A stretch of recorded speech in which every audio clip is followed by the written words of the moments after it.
Hey everyone, before we start, a quick note. This is my first YouTube video, so the video and the sound quality may not be perfect.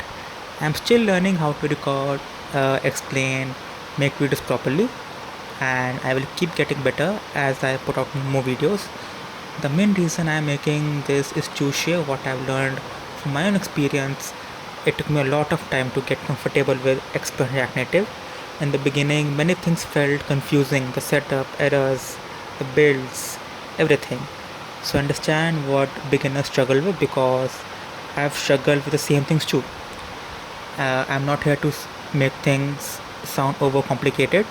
I want to explain things in a simple way, like how I wish someone had explained me when I was starting. This course is a beginner focus, but slowly we will also cover real world and advanced topics. If anyone is watching this, please share your feedback.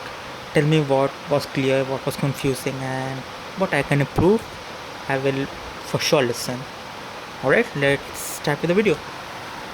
So, let's start the video. Before we start, I want to make one basic thing very clear. When you start a React Native project, three things will always come to your mind, which is React, React Native, and Expo. And honestly, in the beginning, for me, it was very confusing. Like, what is Expo? What is Expo role in this? Why can't we make a simple app just by React Native? And why the React Native docs prefer Expo and not basic React Native?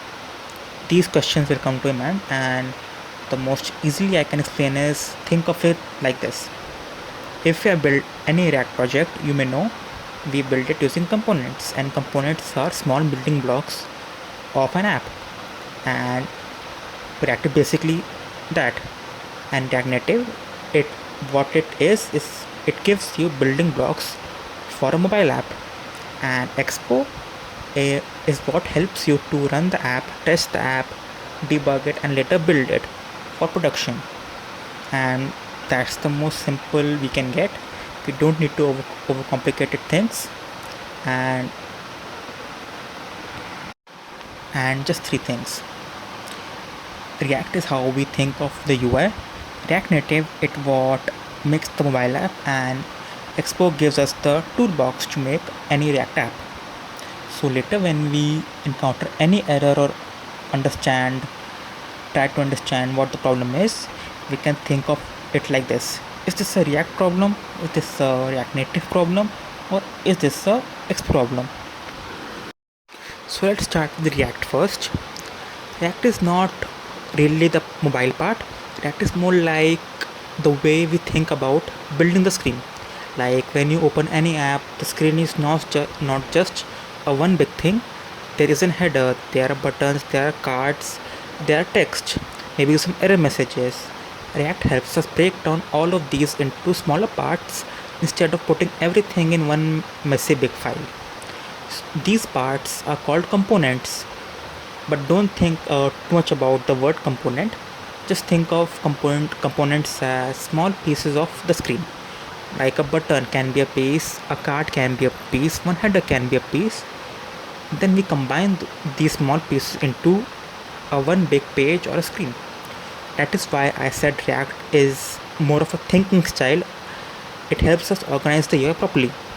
It also helps updating the screen when data changes, like when the loading state becomes finished or when a new line gets added. So for now, the only thing you need to remember is React helps us build the UI in small reusable parts. It does not make the mobile app by itself. It is more just like a structure.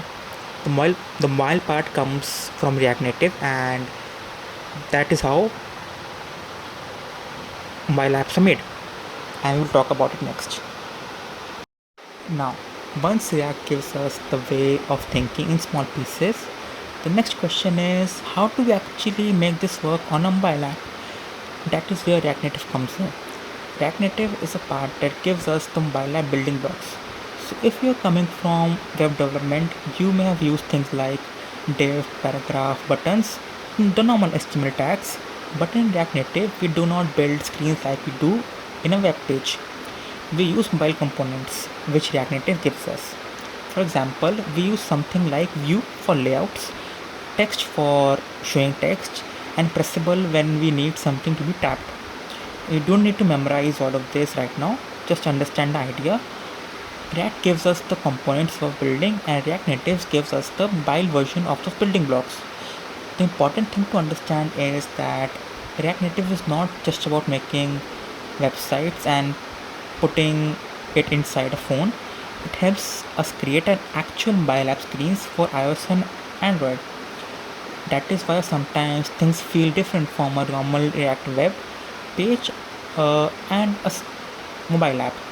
The layouts are different, the keyboard behaviors are different, and even debugging feels different.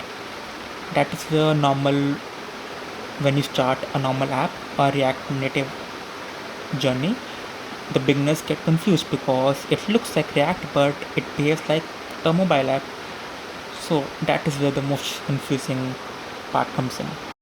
Now for the next question, once we have built the React app, then how will we test it? How do we debug it? And how do we build it? And that's where Expo comes in. Expo is a part that confused me a lot in the beginning because when you start a project, you are running Expo commands, you are running Expo Go, you are running Expo files. So it made me feel like, what is React Native doing if all the work is done by Expo? But to put it in a simple way to understand this, Expo is a toolbox that helps you work with React Native more easily. If you run a bare React Native project, you may have to encounter a lot of iOS and Android setup, more native setup very early. But with Expo, you can make and build app much faster and focus more on actually building the app than fixing all the weird things which bare React Native gives. That's why React Native, the official docs also recommend using Expo when building an app. Expo is very beginner friendly, but it is also used in real apps because it gives lot of tools around development and build processes. A simple way to think about it is React Native is a mobile app system and Expo is a toolkit around it. Like if you are building something, React Native is the material you are building with, and Expo gives you the tools to start, to fix, to test. So, a quick reminder, React helps us to structure the UI, React Native gives us the mobile building blocks, and Expo helps us to run, test, debug it. In the beginning, you don't need to understand every Expo feature, you just need to understand that Expo is a toolbox that make React Native development easier. So the three main things which you need to know before working with Expo, which is Expo Go, development builds and production builds. In the beginning, these three names feel more complicated than they actually are. So don't try to understand every little detail, just the basic idea, which is Expo Go is the easiest one. It is the app you install on your phone and it lets you quickly open your Expo project while learning and testing. So when starting out, Expo Go is very useful because you can make any changes and you will see quickly on your phone. That is why a lot of beginners start with Expo Go. But there's one thing, Expo Go is not always the best way to test real apps. As your app grow, you may need to add things like native packages, special permissions, app config, and those features are not already in Expo Go. That's where development build comes in. A development build is basically your own custom testing app and it is still in development, but basically it is what the actual app will be in production. And then later when the app is ready for actual users, you can make the production build which is actually uploaded to the Play Store and App Store. So that's the basic idea for the first video. I don't want to make it too heavy right now because these words are already pretty confusing when we start this journey.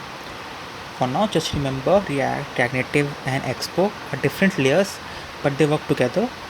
As we go ahead, we will build a real app called Field.Pocket, and these things will start making more sense when we build. In the next video, we will create an Expo project and understand the files folders because that is where a lot of beginners get stuck. Also, since it's my first video, please share your feedback tell me what was clear, what was confusing, and what I can improve. And that's it for now. Thank you. I will see you in the next video. Bye bye.